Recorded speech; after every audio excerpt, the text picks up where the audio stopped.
Hey, what's up everybody? DL44 coming at you with another video. Alright, so Lakers. Basically, the word is that the Lakers have a offer on the table for Donovan Mitchell. Basically, the conversation is Donovan Mitchell is not going to be a free agent this upcoming season, but will be next year. And so Cavaliers want to try to offer him a extension, and he's not expected to take it. If he does, in fact, not take that extension, then it's in probably their best interest to consider moving him right away. It seems. And the reason why I say that is because I have to ask myself, and I haven't really done the thinking on this, but if I'm the Cleveland Cavaliers, which is the better path for me? Trading him in the offseason right now or trading him next year at the deadline? You know what I mean? What gives me the most value? And it depends on what their timeline wants to be, in my opinion. If they want their timeline to continue to be about winning, then they should probably move him this offseason. Well, opposite actually. Now that I think about it, opposite. If you want to get some winning out of him next season, then you start the season with him on your roster and try to get as many wins as you can before the trade deadline, and then trade him for something that you think can help you continue to win. Because the longer you have the superstar, the more likely you are to win basketball games. If it's about winning. If it's about retooling and tanking, which it shouldn't be about really because of what they already have in place, you need to trade him in right now.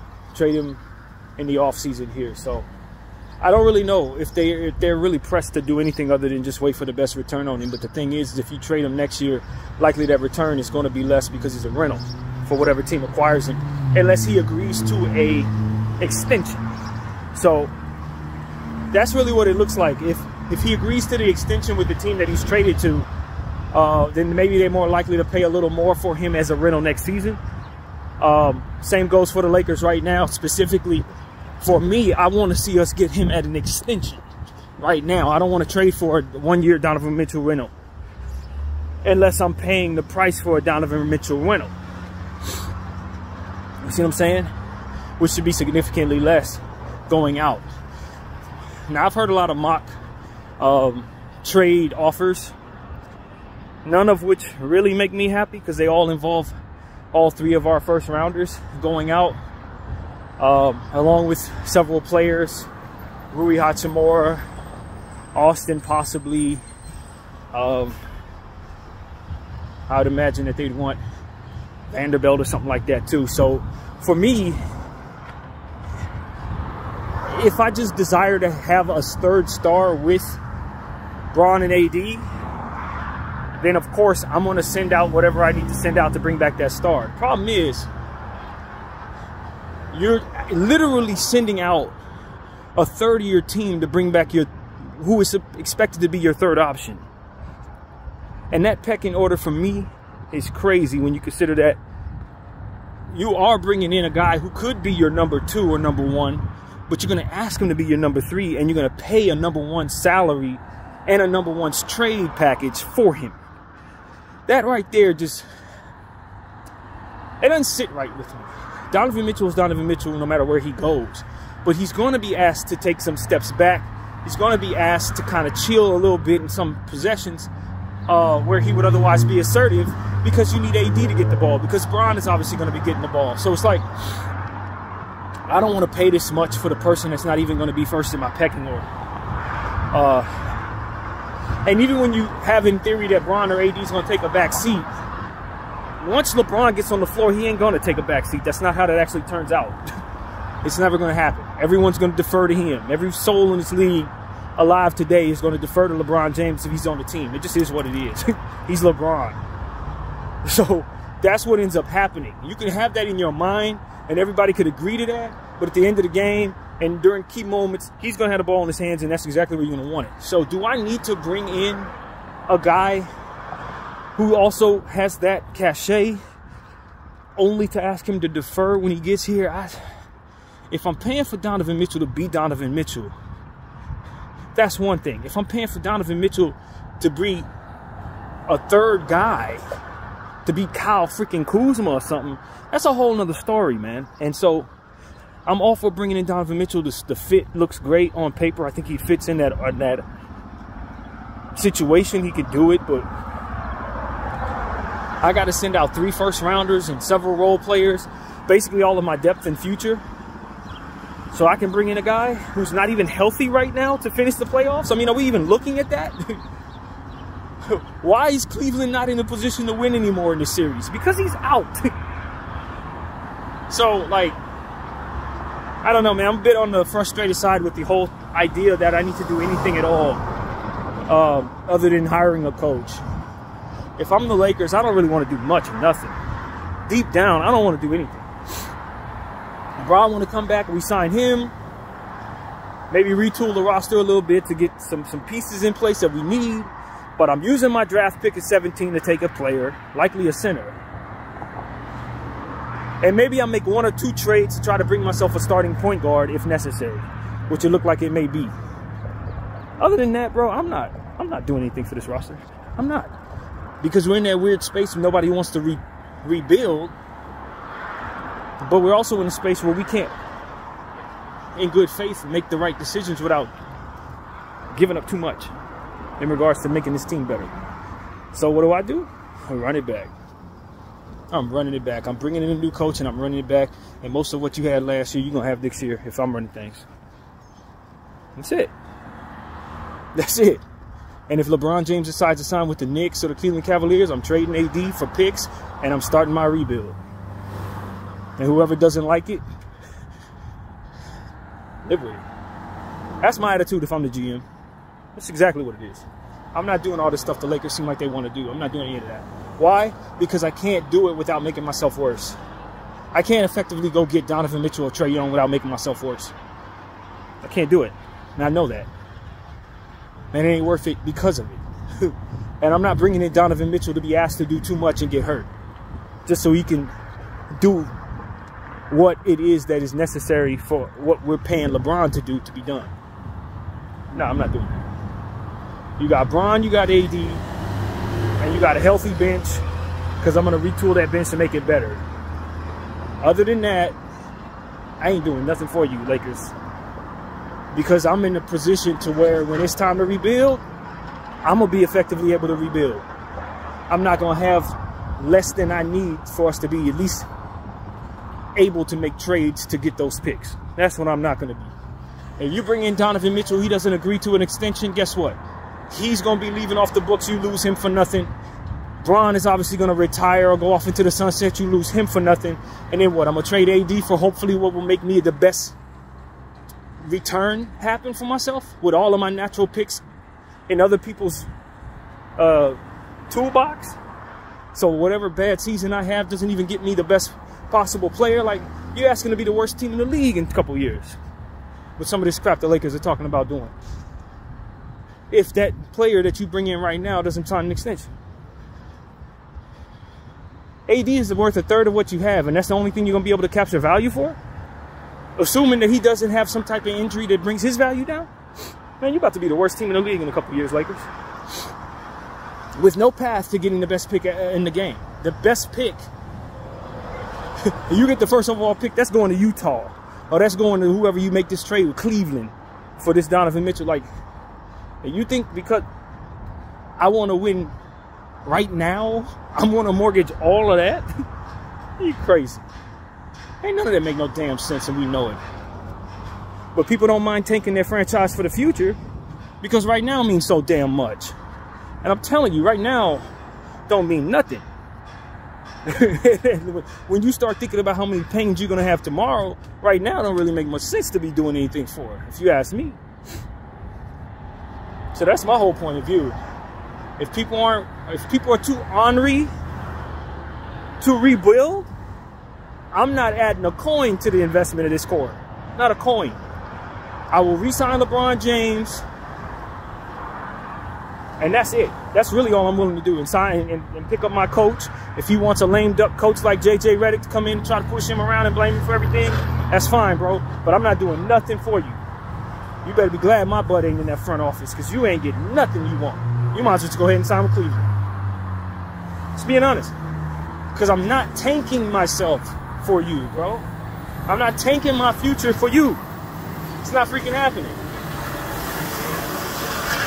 I refuse to tank my entire future so that a 40-year-old guy can feel good about his retirement when that retirement is going to cost me just as much as everything else he's asking me to do is going to cost me. I'm not doing that. Makes no sense. While people are begging him to retire in their uniform, I'm telling him, let's make a sign and trade happen so I can retain that value. That's the only thing I want. And all this all these things about him going to Cleveland to watch the game, all that subliminal stuff, man, I'm not worried about that, bro. It's only a fearful bluff if you're actually afraid of what happens when it happens. You might as well threaten to give me $1 million. Oh, I'm gonna call you on that bluff, buddy. You wouldn't dare. That's kind of how I look at that. Like, bro, I don't mind you going to Cleveland. Just make sure I get some value for it. I don't give a damn. You can go to New York. I want you to go to New York because I'm going to get picks from New York. Let's do that trade. That's where I'm at. You ain't about to scare me into doing something stupid. The only thing stupid is adhering to that scare. I ain't doing that. I'm telling you, I feel like Gilbert Arenas when it comes to that. Like, that man think LeBron think I'm worried about him going to Cleveland. I'm worried about him going anywhere without me getting value for him. That's what I'm worried about. I'm worried about him retiring. I'm worried about all that's all the same thing to me.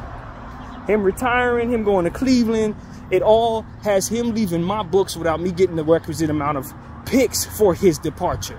That is all I care about. Keywords, picks for his departure. If I can't capture picks for his departure, I don't like none of that. None of those paths look any good. Picks for his departure. And the fact that we let him get into a position where he has the leverage to leave us so that we don't get those picks for his departure is malpractice. I said it from the beginning. Should have traded him anytime before it got to this point where he could just leave you. You should have never let that happen. Now you got to do everything he wants you to do. Pay him more than he's supposed to be paid. Get his son, get his coach. Give off your arm, your leg, several properties, whatever the hell else he wants. Just so you can put yourself in a position that you were in before this happened, which is you would be in a position to trade him away at your leisure to get picks for his departure. You let it get to this point. So obviously you weren't afraid of him leaving. You let him get to a point where he could. Silly shit. And forgive my language, but that's where we are. This is silly shit. This front office is failing us, man. They're failing us. You let this man have so much leverage that you about to get him his coach, his son, his money, his years. What? How he get this much damn leverage over you? You could have traded him at any point before this. I'm sorry, but this is ridiculous. It's beyond ridiculous. It's malpractice. You're putting yourself in a position to be a lot worse as a franchise for this. And the people going to have to pay for it? Fans. Watching god-awful basketball for years to come with nothing to show for it. Because they wanted to go all in some stupid 2024 year when we knew damn well we didn't have the potential to build the best team in the league. We don't have the potential to build the best team in the league. You're about to do this to lose at some point. You're about to do everything you're about to do to lose at some point in the playoffs before the championship opportunity.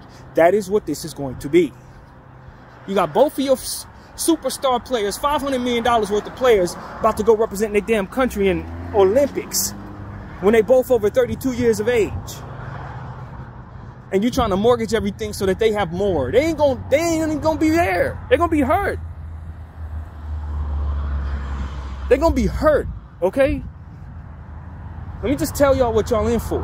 Anthony Davis and LeBron James, 2024, 2025 is more likely to be an injury year than it is a championship year because they want to play in the damn Olympics. And you trying to mortgage everything for them. It's just stupidity, y'all. I'm just being honest. Ain't nothing short of dumb. The only responsible thing for the Los Angeles organization to do right now is trade Anthony Davis and LeBron James for picks. It's the most responsible thing for y'all to do because y'all can't build enough to make them happy. I don't give a damn how bad they want to play in Los Angeles. We don't have the value because we did the stupid Russell Westbrook thing and the stupid Oscar Caruso thing and the stupid Julius Randle thing and any other stupid thing that we allowed to happen where we didn't capture value for someone's departure. So y'all want to go all in for Donovan Mitchell? And guess what opportunity you opening the door for you to not get value for his departure unless he signs an extension for which he has no leverage, rather no He has all the leverage in the world to not have to sign that. He don't have to sign it. You're going to make the trade anyway because you're desperate enough to make the trade. You're not in a position to tell him, hey, you must sign an extension, or he has other suitors. You understand what I'm saying? You'll be lucky to even win that trade. So it's like, you ain't going to be able to force him to sign an extension. Nor is it in his best interest to sign an extension with y'all at all. Based on the moves that you're making and how things look over the next several years, he would do better not. Keeping the pressure on you to make decisions that benefit him rather than decisions that benefit the 40-year-old guy. And that's what I want to say. Like, Donovan Mitchell ain't got no... There's nothing intelligent about him signing an extension with us right now. Nothing at all. Nothing at all. We only got 3 picks and we about to trade them all for him. There's no reason to sign an extension here if you're him.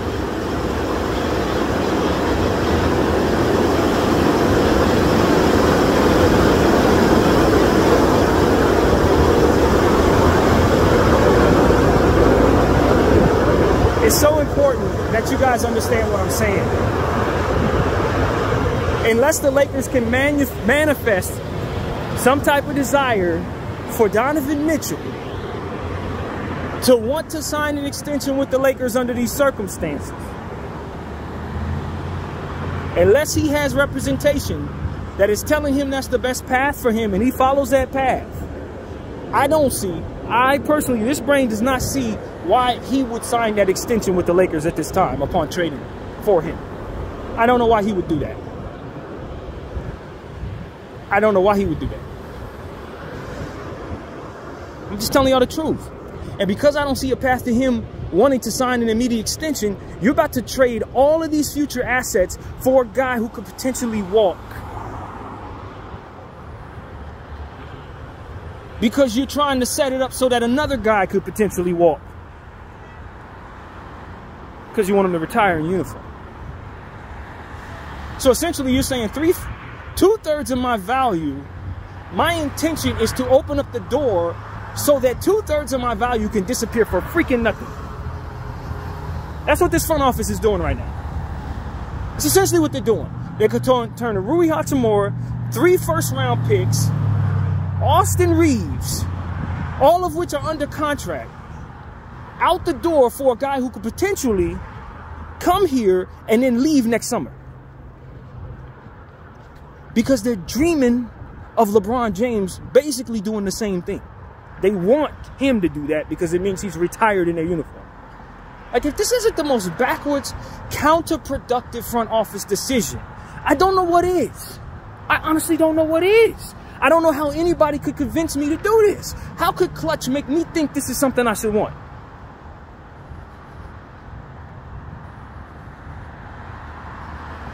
Burn your house down. It's good for you. You don't need that house. You can sleep outside. You can see the stars and the sunlight all day, all night. You got the freedom to move around. You're never confined by 4 walls. Burn the house down. Like, that's what I'd imagine Clutch is telling these people. And they're like, yeah, that sounds pretty good. Like, that's what this looks like to me. It's absolutely asinine, yo. This is craziness. This is stupidity.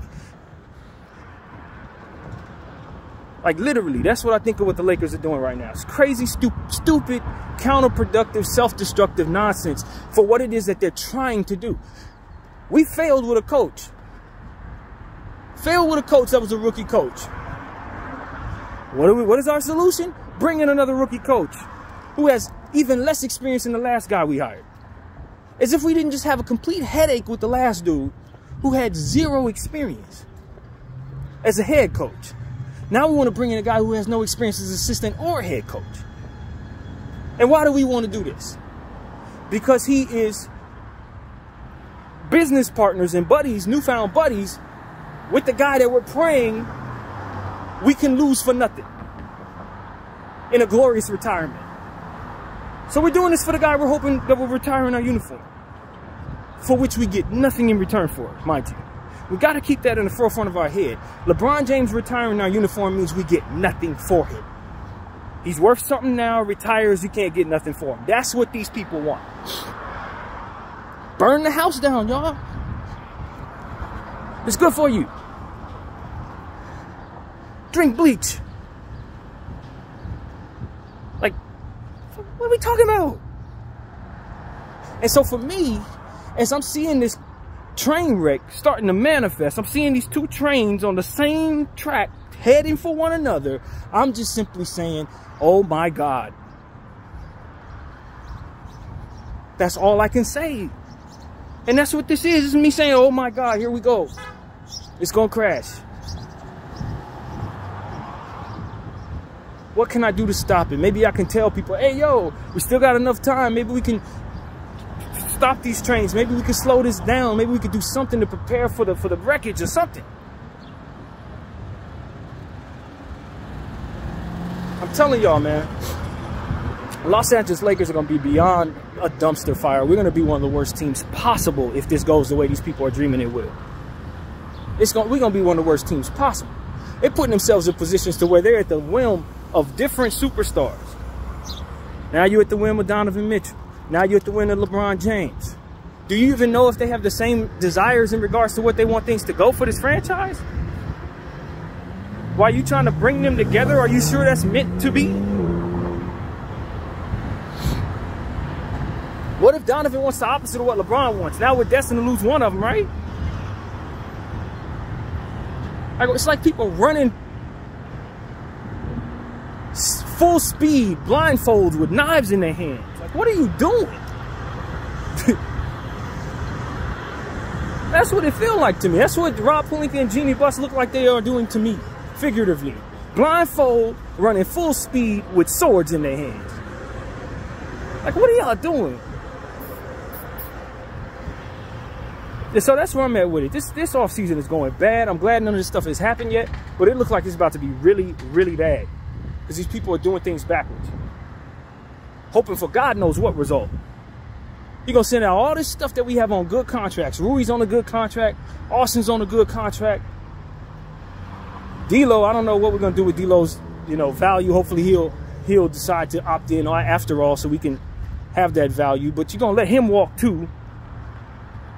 It's like, the only thing anybody should be advising Jeannie Buss to do is cutting her damn losses. Let's get under the tax, luxury tax, right now. Cut all of this crap. Get all of this off of your books. Everything. Get everything off your books. Reset the entire thing except for the young players.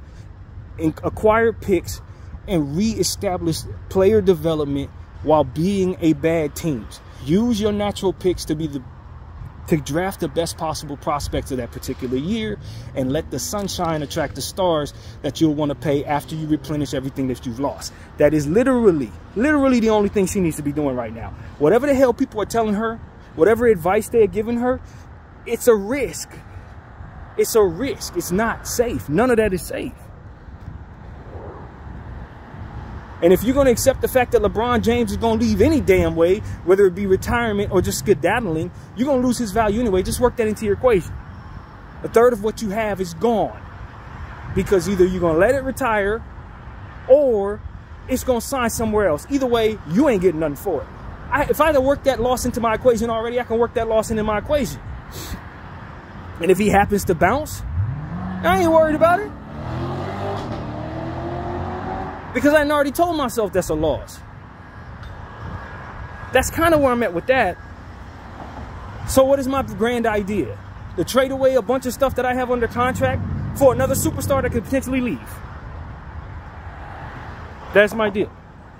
That's what I want to do. No, of course, ain't what I want to do. Not if I love myself. I don't do nothing like that. It's ridiculous. It's absolutely absurd. So I'm telling you, man, as a Laker fan, I'm poised to be livid, bro. That's what I'm telling y'all. I'm poised to be disappointed, livid, angry, and all different types of stuff. Because at the end of the day, everything I'm hearing, salute the Kobe minute, everything I'm hearing about this is telling me that we about to do everything backwards so that we can keep LeBron James, so that he can retire in our uniform and depart without the picks coming back. That's what this looks like. The moral of the story is, we about to lose Bron either damn way. That's what the moral of the story is. If we don't lose him this summer, we'll lose him 2 summers from now when he decides to go off into the damn sunset. And mind you, it's a decent chance that the Lakers are going to use the 17th pick on Bronny James. It is a very decent chance. Even though everyone knows he ain't ready and he's probably going to spend most of the season in G League any damn way. For the sake of him playing 2 or 3 games on the same floor with his father, probably in garbage minutes, we're going to put him on the team. Let him average his 4 points, 4 rebounds if he gets that.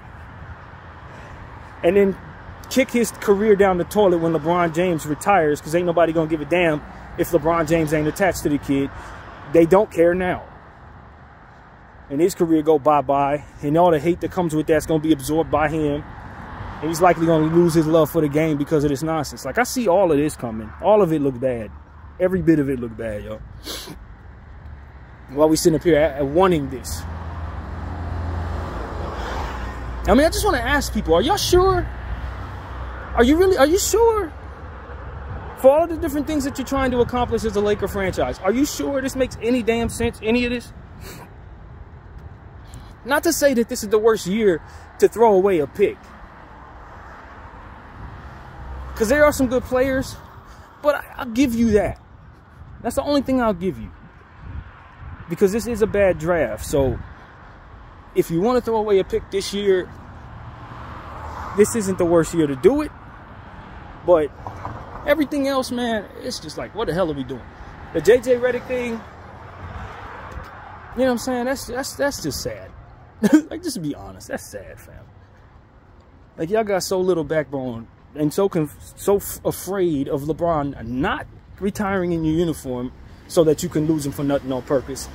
But you are also trying to give him everything that he would otherwise want, for which our ill-advised wants to begin damn with. This is just like the Tristan Thompson contract in Cleveland. It tanked them.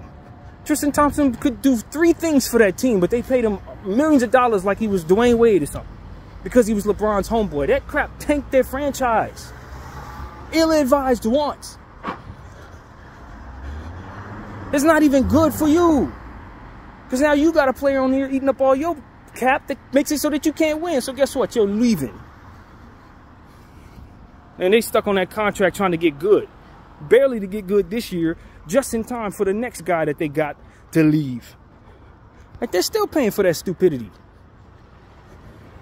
And they did it for him. And we've seen 20 years of this type of evidence, and this is exactly what our intention is, to do more for him. That ain't smart stuff to do at all. This ain't smart. You only got 3 picks. You're going to trade 2 of them and use 1 of them on a man's kid. Like, this ain't none of this smart, man. None of this is intelligent. I would love if LeBron James was asking us to do smart things. Things that actually help the franchise. But he's asking us to do crap that's going to tank us. Allegedly. Because I haven't actually heard him say any of this. But assuming this is true, the tea leaves are telling me that.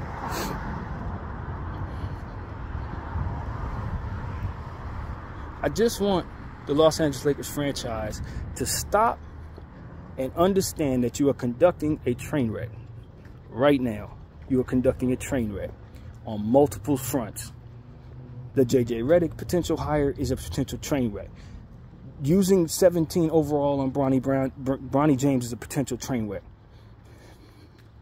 Going down the path of dreaming for LeBron James to retire in your uniform so that you can get nothing for him in return is an absolute train wreck. Trading away future picks when you only got 3 of them. Train wreck. None of this is any good.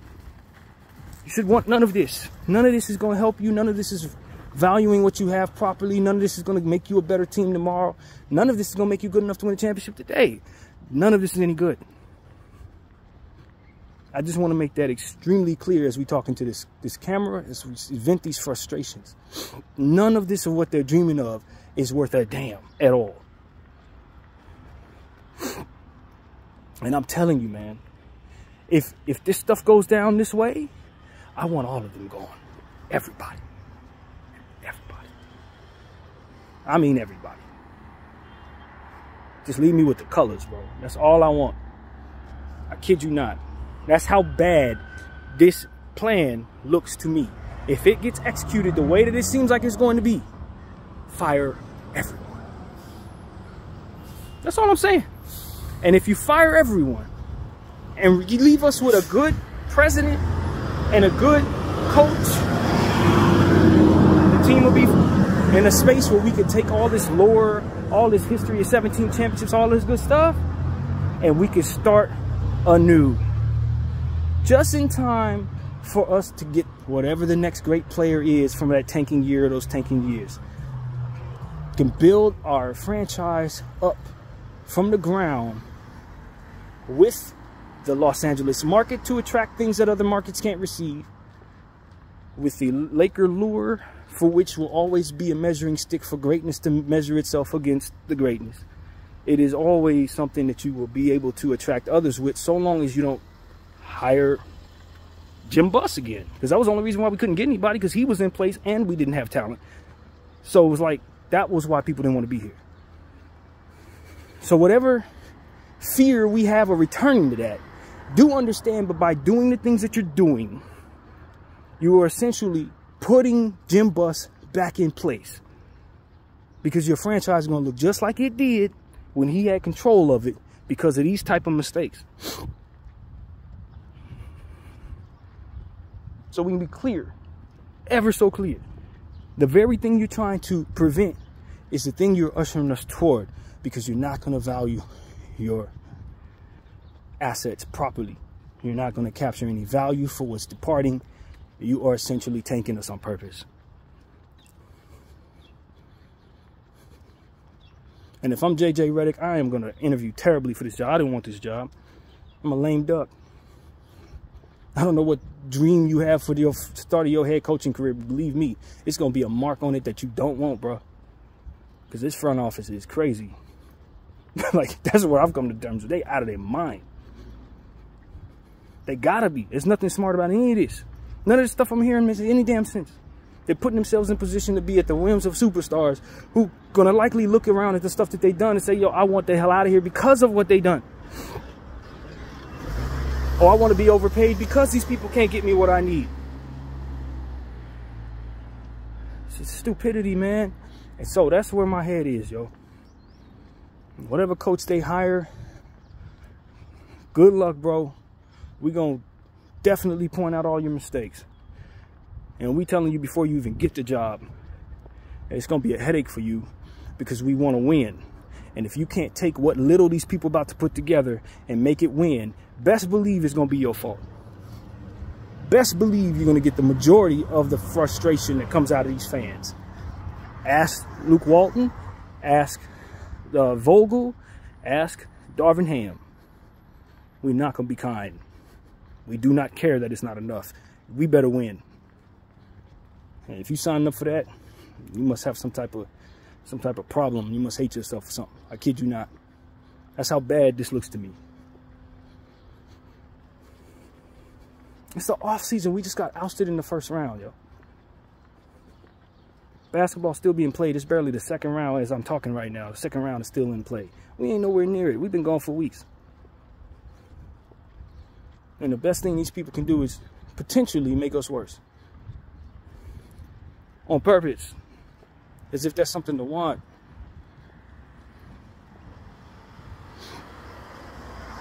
I'd love to be wrong about Donovan Mitchell. Maybe he comes in, signs that extension immediately.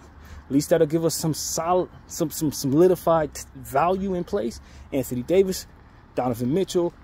If LeBron James leaves or retires, then I could trade both of them for whatever I can get back in return. Maybe that'll give me some type of future.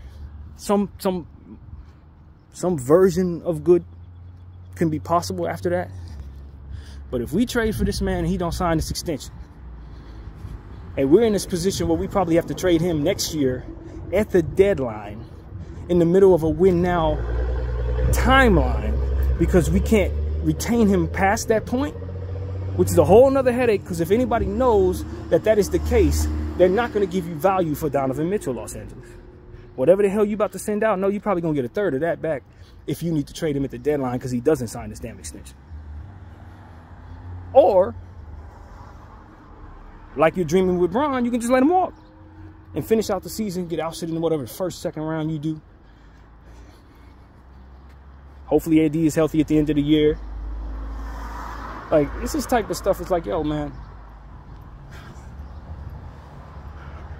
The best path for us, in my mind, is to rebuild right now, man.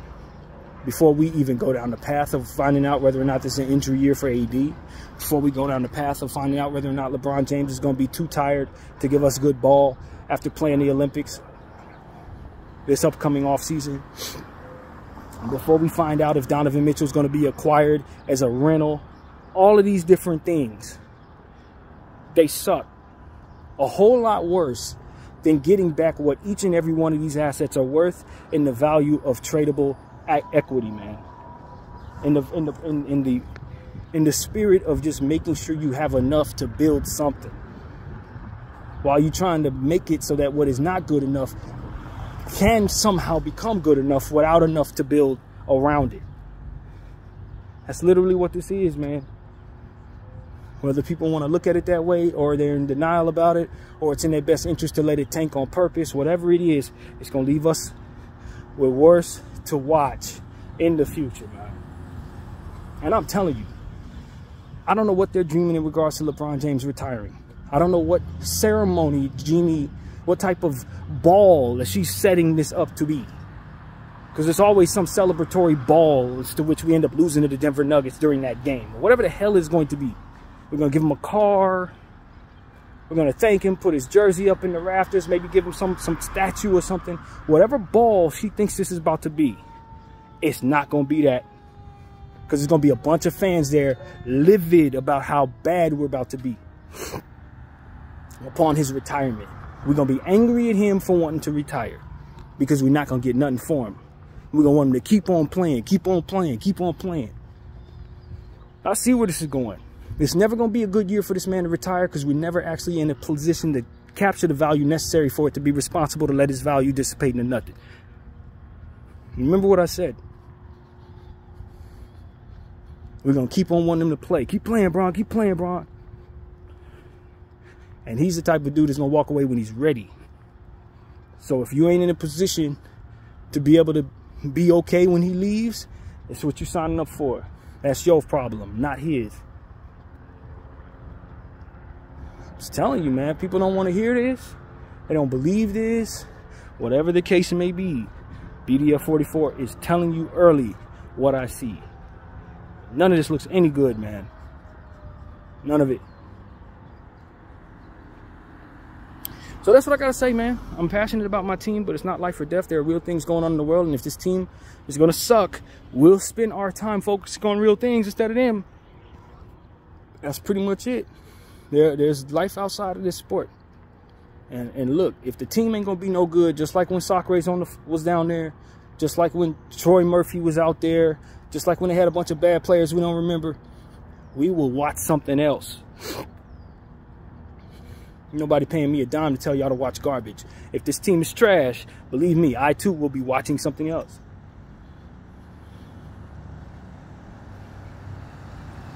Wouldn't be the first time at all. So that's where I'm at with it, man. I'm frustrated. I'm irritated. Things haven't gone bad yet, but it's right before it does because people are destined to do something wrong, it seems. And I'm sitting here watching them think it up right before they execute on it. And the regrets and everything that they're going to have in their head when they are regretting everything that they've done, it's already in my skull before they do it. It's all bad already. I'm not the type of person that needs to see something tear apart before I start realizing, oh my God, this shouldn't happen. No, I'm before that. I'm here now. I'm telling you, this is all bad.